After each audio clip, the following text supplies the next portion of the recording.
Hai semuanya, Assalamualaikum warahmatullahi wabarakatuh. Kali ini saya akan membahas sebuah materi yang berjudul Apa itu ideologi politik? Langsung saja kita bahas. Ideologi politik merupakan nilai-nilai, ide, norma-norma, kepercayaan, dan keyakinan yang dimiliki seseorang atau sekelompok untuk mencapai tujuan, keputusan, kekuasaan, dan mengatur untuk menuju ke arah yang lebih baik. Ideologi menjadi dasar sikap terhadap kejadian dan permasalahan politik yang dihadapi, serta penentu tingkah laku politik. Dasar-dasar ideologi politik adalah keyakinan akan keberadaan pola tata tertib sosial politik yang ideal. Ideologi tidak dapat disamakan dengan filsafat yang hanya merenung, namun memiliki tujuan bergerak dalam kegiatan dan aksi nyata. Di dalam ilmu sosial, ideologi politik merupakan himpunan ide serta prinsip yang memaparkan bagaimana seharusnya masyarakat bekerja, serta menawarkan ringkasan order masyarakat tertentu. Ideologi politik umumnya mengenai dirinya dengan bagaimana mengatur kekuasaan serta bagaimana seharusnya dilakukan atau dilaksanakan. Adapun macam-macam ideologi politik. Ideologi yang pertama adalah ideologi liberalisme. Liberalisme berasal dari kata liberalis yang mempunyai arti kebebasan. Jadi ideologi liberalis ini adalah ideologi yang bebas. Di dalam liberalisme, kebebasan individu, persaingan pemilik modal, serta pembatasan kekuasaan raja. Sebab itu, liberalisme serta kapitalisme sering dilihat sebagai ideologi yang sama. Karena persamaan dari sifat-sifat ideologi tersebut. Yang kedua adalah kapitalisme. Kapitalisme dari kata kapital yang berasal dari kata kapital, yaitu berarti modal. Modal di sini adalah alat produksi seperti tanah serta uang. Jadi, arti kapitalisme merupakan ideologi di mana kekuasaan ada di tangan kapital atau pemilik modal. Sistem ekonomi bebas tanpa batas yang didasarkan terhadap keuntungan di mana masyarakat bersaing dalam batasan-batasan tersebut.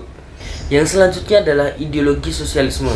Sosialisme merupakan paham yang memiliki tujuan sebagai bentuk mengubah masyarakat menjadi perangkat produksi dan menjadi milik bersama, serta pembagian hasil secara merata di samping pembagian lahan kerja dan bahan konsumsi serta keseluruhan.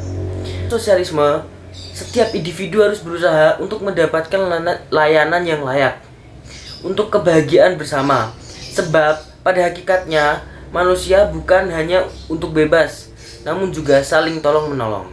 Ada pula ideologi yang digunakan di Indonesia sendiri atau di negara kita, yaitu adalah ideologi Pancasila. Pancasila sebagai ideologi memiliki karakter utama sebagai ideologi nasional. Ia adalah cara pandang dan metode bagi seluruh bangsa Indonesia untuk mencapai cita-citanya, yaitu masyarakat yang adil dan makmur. Pancasila adalah ideologi kebangsaan karena Pancasila digali dan dirumuskan untuk kepentingan membangun negara Indonesia. Pancasila yang memberi pedoman dan pegangan bagi tercapainya persatuan dan kesatuan di kalangan warga bangsa dan membangun pertalian batin antara warga negara dengan tanah airnya. Jadi menumbuhkan jiwa nasionalis dari suatu warga negara. Ideologi politik berfungsi untuk memulakan, mengkonsolidasi, menciptakan tertib dalam arus tindak manusia. Hal ini memiliki hubungan yang erat dengan ideologi sebagai bentuk identitas dan tipe kepribadian. Fungsi ideologi yang lainnya adalah sebagai sistem keyakinan politis. Ideologi memberikan suatu struktur kognitif. Yang kedua yaitu ada memberikan suatu formula yang bersifat menentukan atau bisa disebut suatu arahan bagi individu dan tindakan serta pertimbangan kolektif. Yang ketiga adalah sebagai alat untuk mengatasi dan mengintegrasikan konflik. Yang keempat, mengetahui identifikasi diri atau self-identification seseorang. Fungsi yang terakhir adalah untuk mengetahui kekuatan dinamis dalam kehidupan individu dan kolektif, di mana maksudnya adalah memberikan suatu pengertian mengenai misi dan tujuan, serta suatu komitmen hingga tindakan yang dihasilkan. Mungkin itu saja yang dapat saya sampaikan pada kesempatan kali ini. Banyak kurangnya dan salah kata saya mohon maaf. Wabillahi taufiq wal hidayah. Wassalamualaikum warahmatullahi wabarakatuh.